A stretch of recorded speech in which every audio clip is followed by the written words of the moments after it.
Memang kita jangan asal hadis Pak ya, harus hadis yang sahih ya.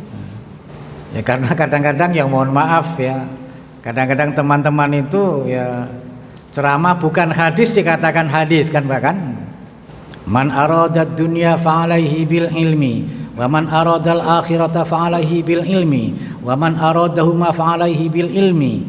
Siapa yang menghendaki dunia hendaklah dengan ilmu, siapa yang menghendaki akhirat hendaklah dengan ilmu, siapa yang menghendaki dua-duanya hendaklah dengan ilmu. Itu bukan hadis Pak ya, bukan hadis. Asal bahasa Arab hadis jangan ya. Tapi itu kalimat ilmiah boleh kita pakai, tapi jangan di atas namakan hadis ya. Kata ilmiah atau apalagi bukan hadis dikatakan hadis dan tidak ilmiah kan. Seperti apa motivasi untuk pakai cincin akik kan gitu kan. Qala Rasulullah sallallahu alaihi wasallam takhattamu bil aqiq. Saudara-saudara, Rasulullah sallallahu alaihi wasallam bersabda, hendaklah kalian pakai cincin akik. Jadi pakai cincin akik itu saudara-saudara adalah anjuran Rasulullah sallallahu alaihi wasallam. Meyakinkan Pak, padahal itu hadis bikinan tukang jual akik.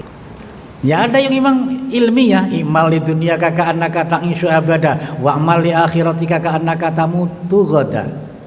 Bekerjalah untuk duniamu seolah-olah kamu akan hidup selama-lamanya. Beribadahlah untuk akhiratmu seolah-olah besok kamu akan mati. Banyak ustaz-ustaz mengatakan itu hadis, dan itu hadis. Padahal bukan hadis, tapi memang ilmiah, kita akui.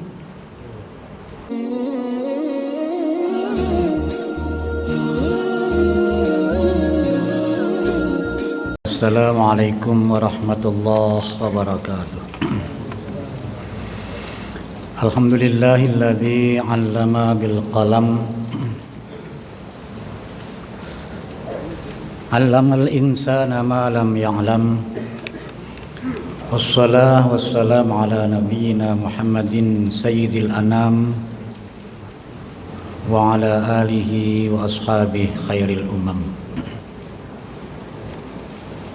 Wa ba'du, qala Allah ta'ala fi kitabihil karim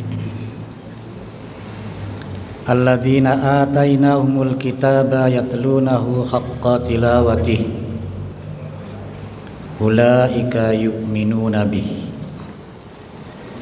wa man yakfur bihi fa ulaika humul khasirun. Firman Allah dalam surah Al-Baqarah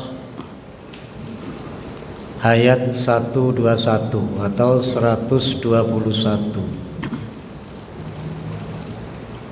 Orang-orang yang kami berikan Alkitab, kemudian mereka membaca dengan sungguh-sungguh, mereka itulah tanda orang yang mengimani Alkitab. Barang siapa mengkufuri Alkitab, mereka adalah orang-orang yang rugi. Bapak, ibu-ibu, saudara-saudara yang dirahmati oleh Allah, alhamdulillah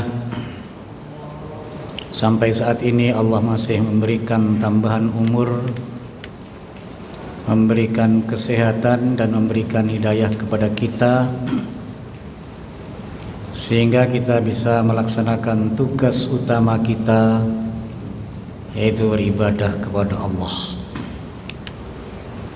Kita lanjutkan dengan mengkaji ayat-ayat Allah, hadis-hadis Rasulullah sallallahu alaihi wasallam. Mudah-mudahan Allah menerima amal-amal kita, mengampuni dosa-dosa kita, dosa orang-orang tua kita, dosa saudara-saudara kita yang masih hidup maupun yang telah meninggalkan kita. Mudah-mudahan dengan mengkaji ayat-ayat Allah, hadis-hadis Rasulullah sallallahu alaihi wasallam, keimanan kita semakin subur,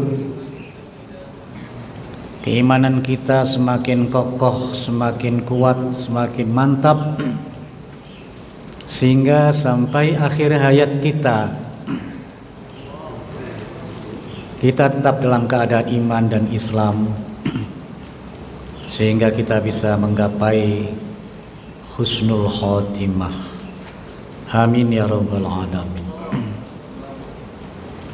Tema kajian kita pada siang hari ini adalah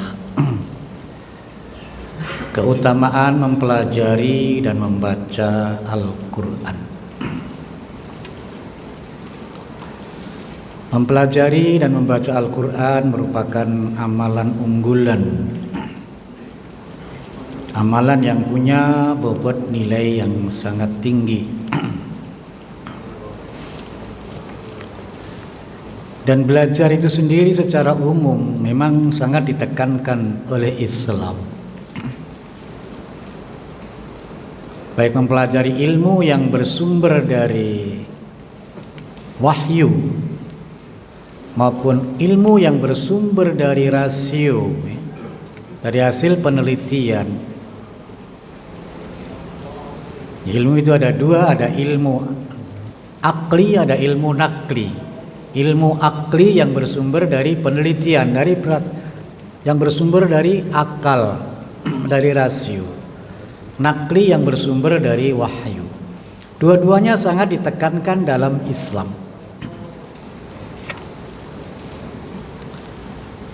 Bahkan ada hadis yang populer yang sering kita dengarkan dari ustadz-ustadz kita, thalabul ilmi faridatun ala kulli muslimin. Hadis riwayat Imam Ibnu Majah. Memang redaksinya ala kulli muslimin, tapi biasanya ustadz menambah wa muslimatin. Ya kita lebih aman ya, memang redaksinya ala kulli muslimin. Mencari ilmu itu ya populernya menuntut ilmu, tapi ada yang mempersoalkan ya. Cak lontong yang mempersoalkan menuntut ilmu kan. Ilmu tidak bersalah kok dituntut katanya kan gitu.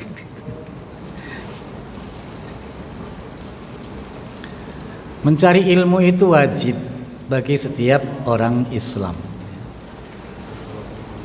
Ya memang orang Islam ini ya baik laki maupun perempuan ya. Mencakup muslim ini mencakup laki dan perempuan.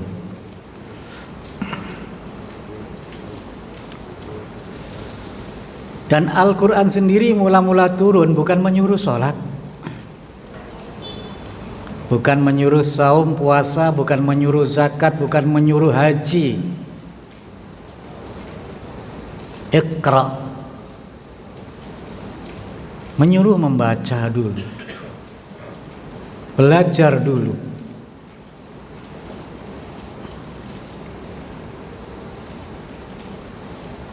Maka baru yang terakhir wasjud waqtarib ya. Surah Al-Alaq ini yang pertama Iqra, yang terakhir wasjud waqtarib. Maka sebelum wasjud waqtarib harus Iqra dulu.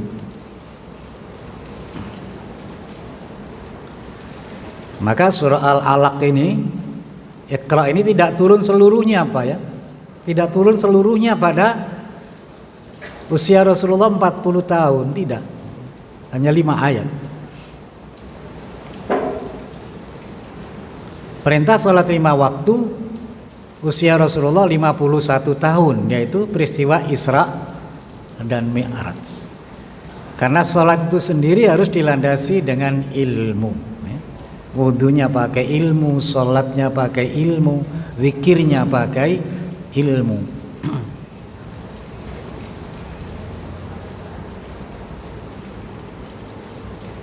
Dan manusia pertama juga sejak diciptakan itu langsung jadi manusia, langsung belajar. Wa 'allama Adamal asma'a kullaha thumma 'aradahum 'alal malaikah. Gurunya langsung Allah. Seperti Nabi Khadir juga langsung dari Allah. Maka disebut ilmu laduni, mil laduni kan ya.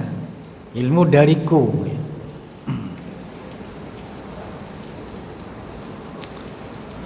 Karena Adam berilmu, malaikat disuruh hormat, disuruh sujud kepada Adam. Ini keutamaan ilmu. Dulu malaikat itu meremehkan manusia. Mengapa ya Allah? Makhluk yang punya nafsu, yang harus mengelola alam, mengurus alam, mengelola bumi. Kan lebih baik kami, wa nahnu nusabbihu bihamdika wa nuqaddisu lak. Kami ini kan makhluk yang baik, selalu bertasbih kepadamu, selalu memahasucikan Engkau ya Allah. Tapi kalah dengan orang yang berilmu. Jadi orang ahli ibadah masih kalah dengan orang yang berilmu.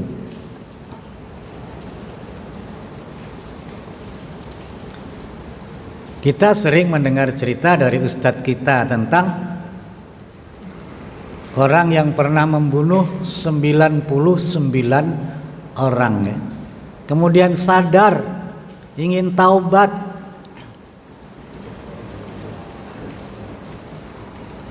Maka dia cari guru. Guru yang pertama ditemuin bukan guru yang berilmu, guru yang ahli ibadah.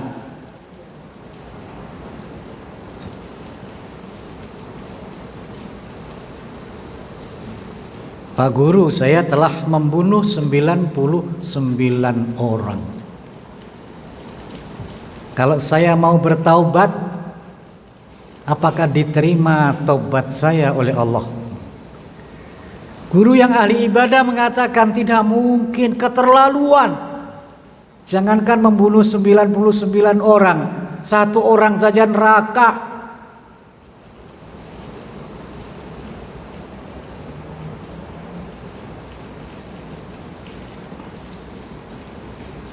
Ya memang yang membunuh, yang dibunuh ada yang sama-sama masuk neraka. Memang ada yang membunuh, yang dibunuh sama-sama masuk neraka. Kalau itu non muslim Pak ya. Yang membunuh, yang dibunuh sama-sama non muslim ya sama-sama masuk neraka. Bahkan sama-sama Islam memang bisa juga yang membunuh, yang dibunuh sama-sama masuk neraka. Kok bisa Ustadz? Karena yang dibunuh itu juga punya niat ingin membunuh. Jadi niatnya itulah yang dicatat oleh Allah. Tapi ada orang yang saling membunuh, dua-duanya masuk surga.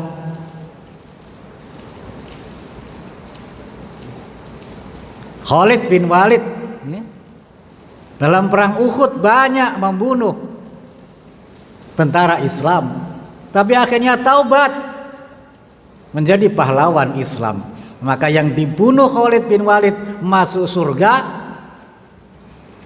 Khalid bin Walid sendiri sebagai pahlawan Islam ya, setelah taubat juga masuk surga.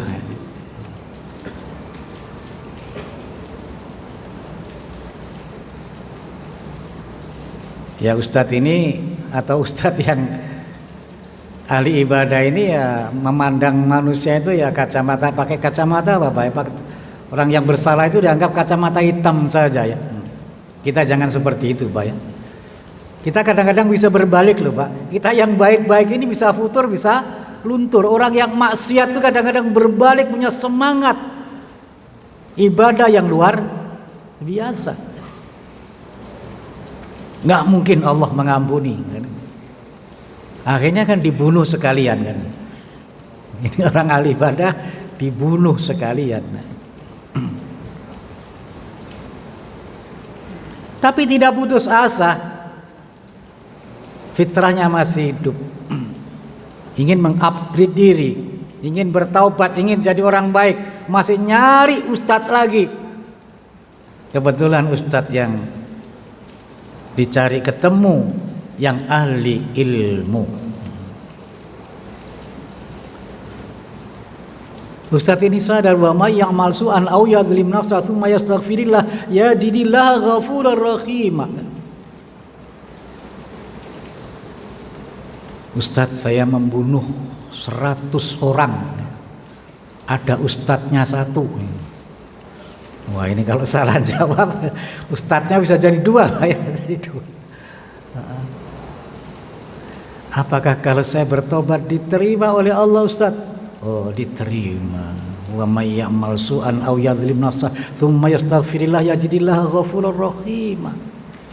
Siapa saja melakukan kejahatan yang merugikan orang lain, merugikan diri sendiri, ia sadar, ia meminta ampun kepada Allah, yang akan dapati Allah Maha Pengampun, Maha Penyayang. Qul ya ibadiyalladzina asrafu ala anfusihim la taqnatu min rahmatillah innallaha yaghfirudz dzunuba jami'a innahu wal ghafurur rahim. Sampaikan Muhammad kepada hamba-hambaku, wahai hamba-hambaku yang telah keterlaluan melakukan dosa, jangan kamu putus asa dari rahmat Allah. Allah akan mengampuni semua dosa-dosa. Allah itu Maha Pengampun, Maha Penyayang. Ini contoh orang berilmu, orang tidak berilmu ya. Nabi Adam dengan malaikat ya. Malaikat disuruh hormat kepada Adam, dan semua nabi dibekali ilmu oleh Allah Subhanahu wa taala.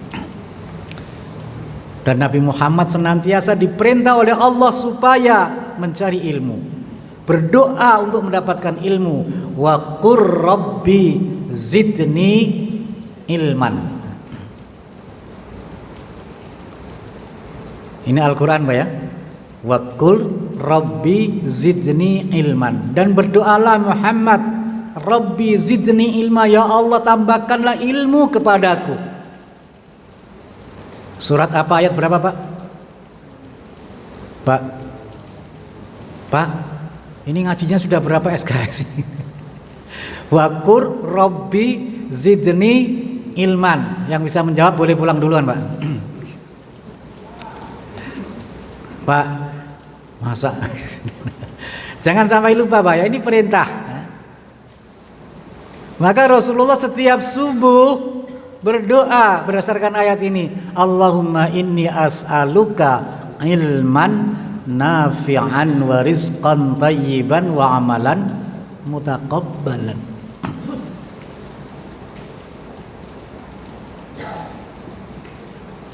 Maka belajar ini kewajiban utama Pak ya. Dan kita dalam kandungan itu sebenarnya sudah bisa belajar ya, melalui pendengaran. Ini media. Perangkat untuk mendapatkan ilmu adalah telinga. Wallahu akhrajakum min butuni ummahatikum la ta'lamuna syai'a wa ja'ala lakumus sam'a wal absara wal af'idah la'allakum tashkurun. Allah melahirkan kamu dari kandungan ibumu dalam keadaan tidak berilmu sedikit pun. Lalu Allah memberikan pendengaran. Sebenarnya pendengaran itu dalam kandungan sudah bisa mendengarkan. Maka biasanya kalau ibunya rajin ngaji ya, itu anaknya nanti pinter ngaji. Maka dulu ada apa? Ada anak kecil pandai dalang itu kan, karena sering nonton wayang ibunya kan. Dan dulu ada juga anak kecil ya bisa ceramah seperti ceramahnya Ustadz Zainuddin MZ, persis titik komanya kan. Karena sejak kecil itu sudah diputarkan, itu sejak dalam kandungan diputar itu terus kaset Ustadz Zainuddin MZ. Ya, kita dalam kandungan kalau orang tua kita ahli pendidikan, mengerti ilmu pendidikan ya, itu sejak dalam kandungan. Maka ada ungkapan utlubul ilma minal mahdi ilal lahdi ya. Carilah ilmu sejak dari buayan ibu kan sampai ke liang lahat ya, ke liang lahat ya. Cuman jangan ditafsirkan yang agak salah Pak. Wah kalau gitu dalam kuburan kita boleh belajar Ustadz kan begitu kan. Itu dalil talqin Pak ya. Orang mati diajarin ya. Yang sebenarnya pertanyaan malaikat Jibril itu, malaikat Mungkar Nakir itu sudah dibuka Pak ya. Sudah diajarkan Jadi pertanyaannya sudah diajarkan kepada kita. Nanti pertanyaan mungkar, nakir, nggak usah diajarin lagi nanti di kuburan. Sekarang sudah diajarkan.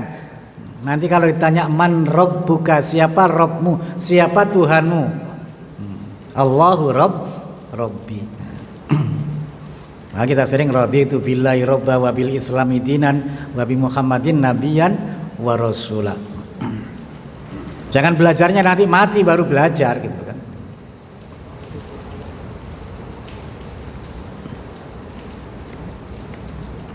Ada juga orang yang nggak pernah ngaji ya. Nggak pernah ngaji, Pak. Tapi setelah meninggal, keluarganya nyuruh orang, bayarin orang ngaji di kuburan. Berapa hari biasanya? 40 hari. 40 hari. Ya waktu hidup aja nggak mau ngaji, kok sekarang mati baru belajar ngaji di kuburan gitu loh. Sama dengan saudara-saudara kita nggak pernah sholat di masjid, tapi ketika mati minta disolatkan di masjid. Keluarganya nih banyak. Maka ada masjid yang membuat pengumuman, Pak ya, yang tidak sholat di masjid nanti meninggal jangan disolatkan di masjid. Ya sudah, mencari ilmu atau menuntut ilmu ini wajib ya.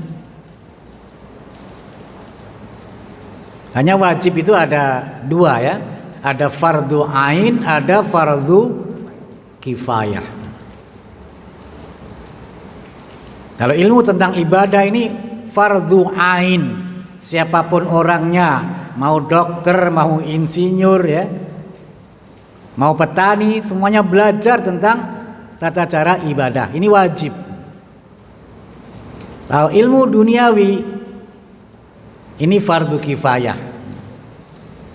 Dan kita harus membagi, Pak ya. Harus kita bagi. Kalau kita punya anak 5 kita bagi. Jangan hanya satu fardu kifayah. Ini kadang-kadang orang tua senang pesantren, semua anaknya 5-5-nya ke pesantren gitu kan. Mendalami pengetahuan agama gitu kan. Kita bagi, ada yang ahli ini, ada yang ahli ini, ada yang ahli ini. Jadi orang Islam kuat. Ada yang jadi polisi yang benar, Pak ya. Ada jadi tentara yang benar pula. Ada jadi polisi yang benar, ada tentara yang benar, ada jadi dokter yang benar, ada jadi ekonom yang benar.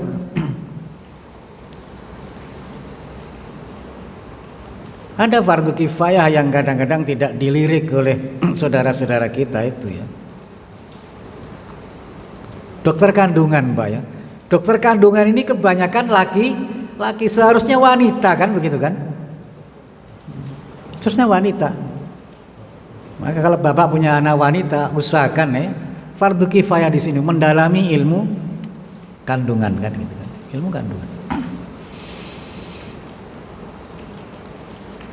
Keutamaan menuntut ilmu secara umum, hadis yang pertama, man salaka tariqan yaltamisu fihi ilman sahhalallahu lahu tariqan ilal jannah. Jadi Bapak kemari ini sebenarnya jalan menuju surga. Barangkali kita mau datangin kajian, ditanya orang mau kemana Pak? Mau ke surga. Kita terima kasih kepada DKM Masjid Nurul Barkah Bandara ini ya. Seminggu 2 kali Pak ya, ada kajian. Kita bisa melaksanakan kewajiban kita. Talabul ilmi fardhah. Yang punya waktu Pak ya, yang punya waktu.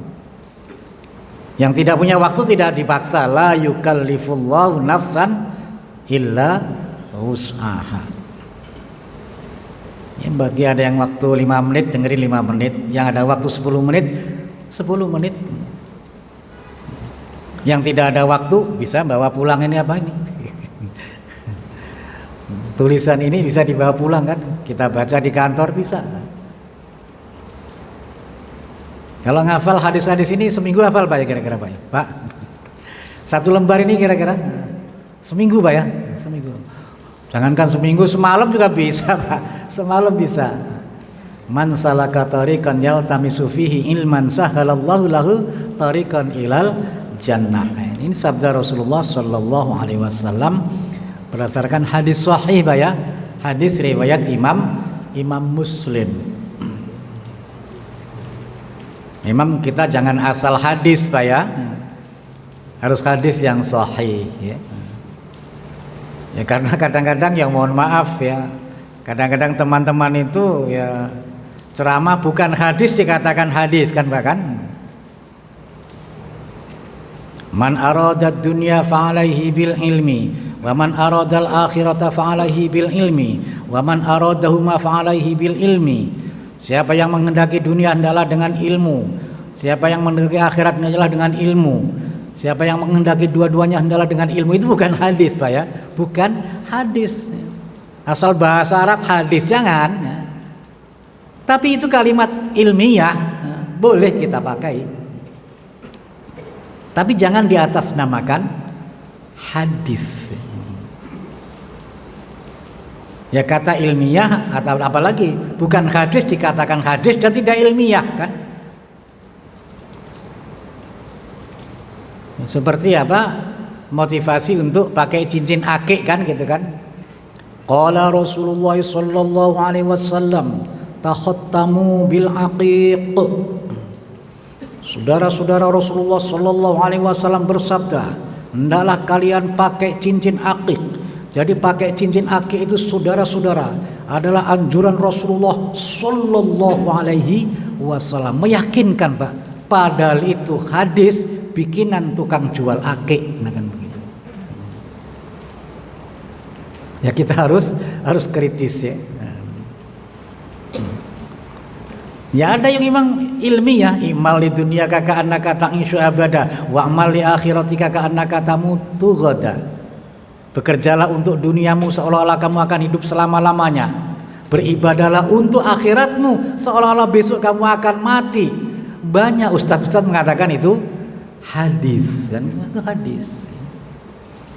Padahal bukan hadis, tapi memang ilmiah, kita akui. Sampai sumu tasihu memang hadis, tapi dinilai itu hadis sangat lemah. Tapi ilmiah, kita menerima ungkapan itu. Kalau lemah kita katakan ini hadis sangat lemah. Jadi kita jalan kemari ini jalan menuju surga, akan memudahkan kita menuju surga. Karena cita-cita kita semua adalah ke sana. Kita asalnya dari surga, dilempar ke bumi, nanti ada yang bisa kembali lagi ke surga, ada yang harus kandas di neraka. Maka usahakan semangat mencari ilmu, menuntut ilmu harus selalu tumbuh dalam dada kita. Walaupun tidak seperti ini, walaupun dengan otodidak, ya sekarang dengan media-media yang lain kan bisa kita, tapi harus selektif Pak ya, harus kritis. Harus tanya yang lain, betul enggak ini hadis ya? Betul enggak ini ajaran Islam? Walaupun gelarnya berderet, kalau yang disampaikan tidak ilmiah, bertabrakan dengan wahyu, ya jangan kita terima. Dan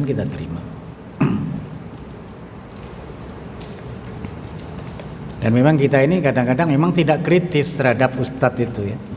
Apa yang disampaikan oleh guru kita seolah-olah itu kebenaran mutlak, kecuali memang datanya dari Al-Quran, dari hadis sahih, yang pemahamannya juga harus pemahaman yang benar ya, secara ilmiah. Kita lanjutkan hadis yang kedua, yaitu keutamaan belajar secara umum. Sekarang ilmu apa yang paling tinggi nilainya yang kita pelajari kan? Hadis riwayat Imam Bukhari, khairukum man ta'allamal Qur'an wa 'allamah. Ilmu itu banyak sekali Pak ya.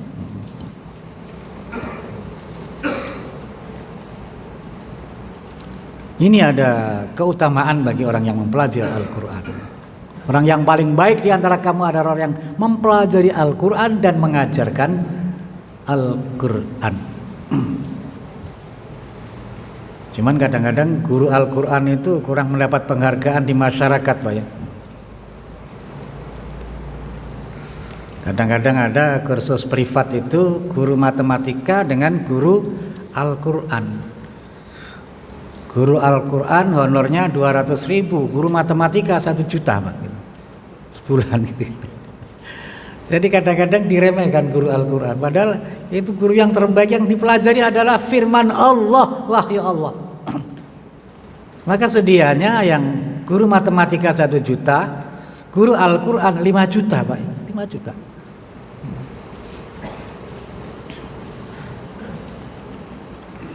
Kita kadang-kadang kurang bisa menghargai.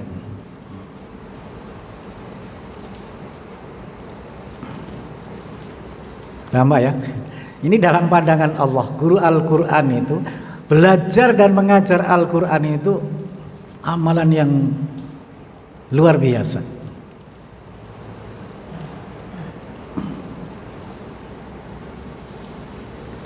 Yang mempelajari Al-Quran dari yang dasar sekali nggak apa-apa, Pak. Dari mengenal huruf, karena Al-Quran terdiri dari huruf, kata, kalimat.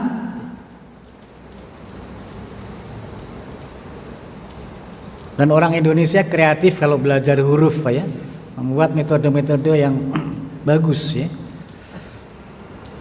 Dan kita belajar makharijul huruf ini memang tidak cukup sebulan 2 bulan, Pak ya. Ya ustadz-ustadz kita sendiri masih banyak yang gagal, Pak, makharijul huruf, termasuk saya, Pak ya. Termasuk saya. Ya kita bukan orang Arab, Pak ya. Sepandai-pandai orang Indonesia makharijul huruf, kalau dites di Arab ya masih keliru. Maka biasanya di Masjid Nabawi itu kan, biasanya di tiang-tiang itu ada ustadz manggilin kita, Pak. Ta'al hina kan. Kita diajarin hanya Fatihah aja kan. Fatihah. Ya kami kadang-kadang ikut duduk, Pak. Saya ikut baca Fatihah kan. Sudah benar nggak bacaan Fatihah saya kan, begitu kan? Ya karena dalam bahasa Arab itu perbedaan antara ha dan kho itu sendiri punya perbedaan arti, Pak. Rahim dengan rohim kan gitu. Rahim penyayang kan, rohim merdu kan jauh, Pak kan?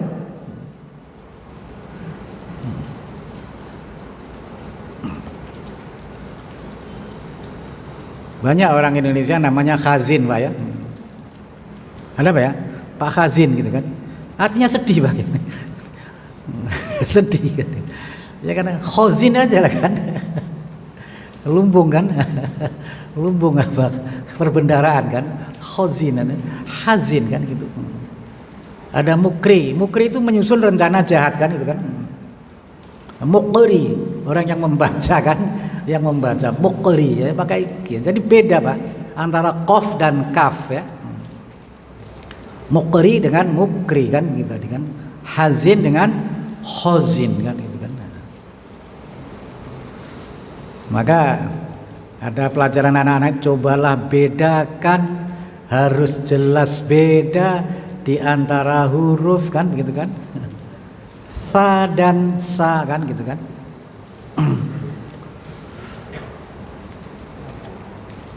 Harus belajar dari dasar nggak apa-apa, Pak. Tiap hari belajar dari dasar. Insya Allah nanti yang akan datang Ustaz kami kirim ya. Yang dari apa makharijul huruf saja kan. A I U Ba U An Ani A Na Minal Mu'ni Ma I An Ani A An in un an in un Wani A Na Minal Mu'ni Ma I An Ani A.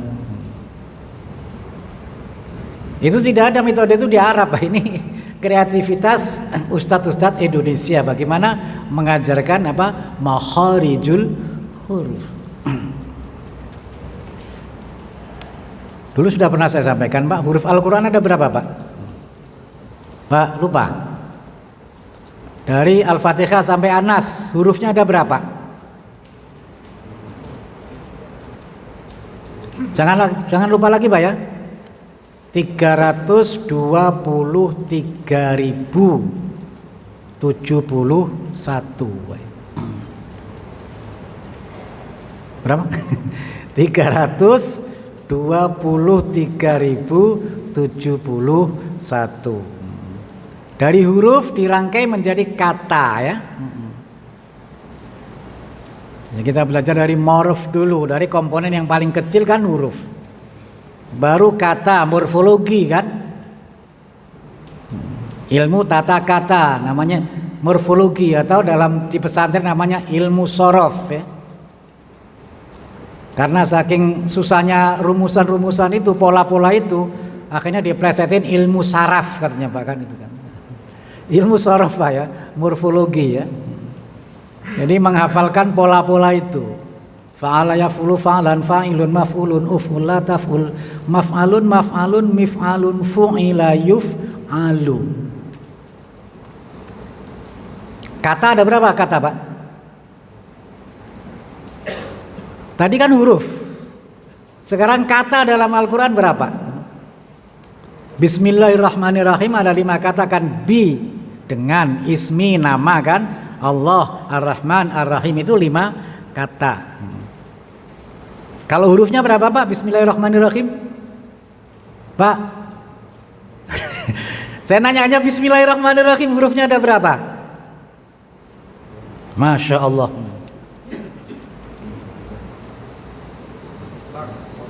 Enggak, ini pertanyaan saya dijawab dulu. Iya. Ada nggak pengaruh langkah dan sudut manusia kepada bumi? Gimana Pak? Ada nggak pengaruh langkah manusia dan manusia itu melangkah dan sudut manusia terhadap bumi? Kalau kita belajar dunia akhirat berarti ada unsur manusia di situ. Dunia ada unsur manusia. Enggak, ini belajar Al-Quran Pak. Nanti pertanyaan itu nanti ya. Kalau 7 itu Fatihah juga 7, langit juga 7, hari juga 7 Pak ya, shawaf juga 7, sa'i juga 7. Itu nanti Pak. Ini apa berangkat Pak? Belajar itu ada Pak. Iya, ya nanti Pak, nanti ya. Nanti bisa. Ini banyak ustadz Pak, nanti bisa dijelaskan itu. Sekarang ini masalah ini Pak ya. Tadi Bismillahirrahmanirrahim berapa huruf Pak? Udah ngitung Pak? Di sini nggak ada Bismillah ya. Jadi nggak bisa ngitung Pak ya. Ya Bismillahirrahmanirrahim hurufnya ada 19. Kalau kata ada 5 kan begitu kan. Nah, maka ada orang yang meneliti bahwa angka 19 ini angka yang luar biasa Pak ya. Karena jumlah surat kan berapa Pak? 114 itu habis dibagi 19. Jumlah Bismillahirrahmanirrahim dalam Al-Quran juga 114, karena ada satu surah yang enggak ada bismillahnya, surah At-Taubah. Ada yang satu surah bismillahnya 2 kali. Surah apa Pak? Pak? La ilaha illallah. Enggak tahu. Surah apa? Oh, bukan. Surah apa Pak? Oh iya betul. Jadi di At-Taubah bismillahnya di bawah semut Pak. An-Naml itu semut Pak ya. Di bawah semut ke surah An-Naml kan gitu kan. Ayat berapa Pak? Ayat 30 kan gitu kan. Dulu saya pernah nanya jamaah Pak ya. Ada surah, ada Bismillahirrahmanirrahim di tengah-tengah surat apa? Surah An-Naml Pak, ayat berapa? 30. Wah, orang ini ahli Al-Quran ini jamaah ini kan. Saya tanya, Bapak ahli Al-Quran ya? Enggak Ustadz. Kok Bapak bisa? Karena nama saya Sulaiman katanya. Karena ayatnya innahu min Sulaimana wa innahu bismillahirrahmanirrahim. Jadi ayat itu dihafal Pak. Karena ada nama dia di situ kan. Surah An-Naml ayat berapa? 30 kan. Jadi tadi berapa Pak kata ada berapa tadi? 77.473 Pak ya. Jangan lupa lagi nanti. 77.000 berapa? Huruf dengan kata itu berbeda Ustaz ya? Beda. Alif itu huruf kan Pak kan? Ar-Rahman itu kata kan gitu kan.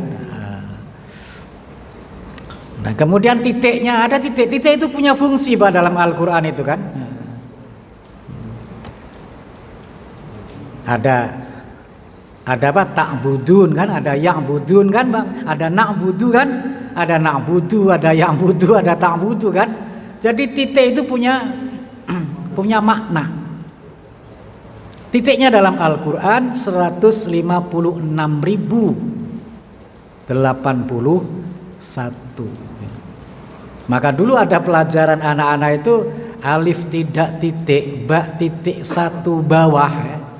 Tak titik 2 atas. Walaupun di awalnya Al-Qur'an itu tidak pakai titik, tidak pakai baris ya. Kita sekarang ini senang Pak ya, ada titik, ada baris.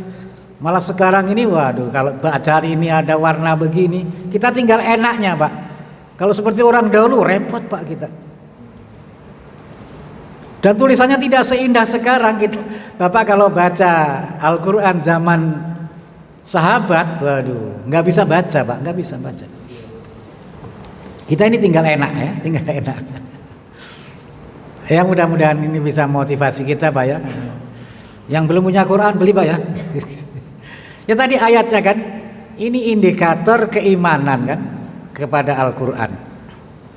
Surah apa tadi Pak? Surah Al-Baqarah ayat 121. Indikator keimanan kita kepada Al-Qur'an itu harus baca. Kalau nggak baca, iman kita palsu. Hanya pengakuan tanpa kelakuan, kata tanpa fakta, pernyataan tanpa kenyataan.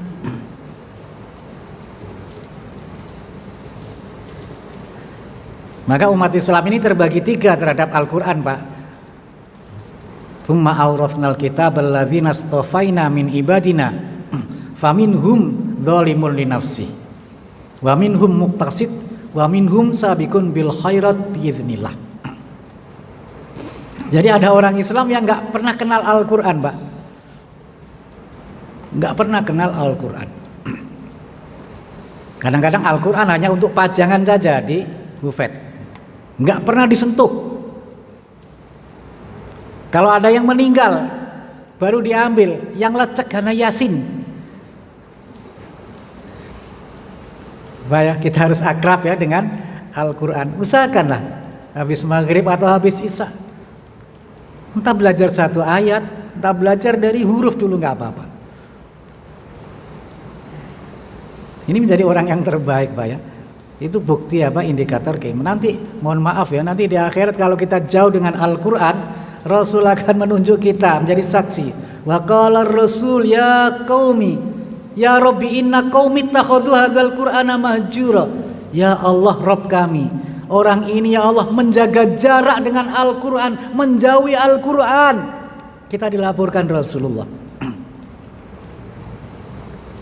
Wa man ya'shu an dzikri rahmani nuqayyid lahu syaitonan fahuwa lahu qarin.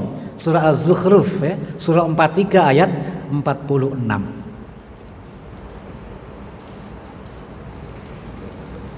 Barang siapa berpaling dari Al-Qur'an, kata Allah, maka saya jadikan setan menguasai dirinya, maka setan akan menjadi temannya.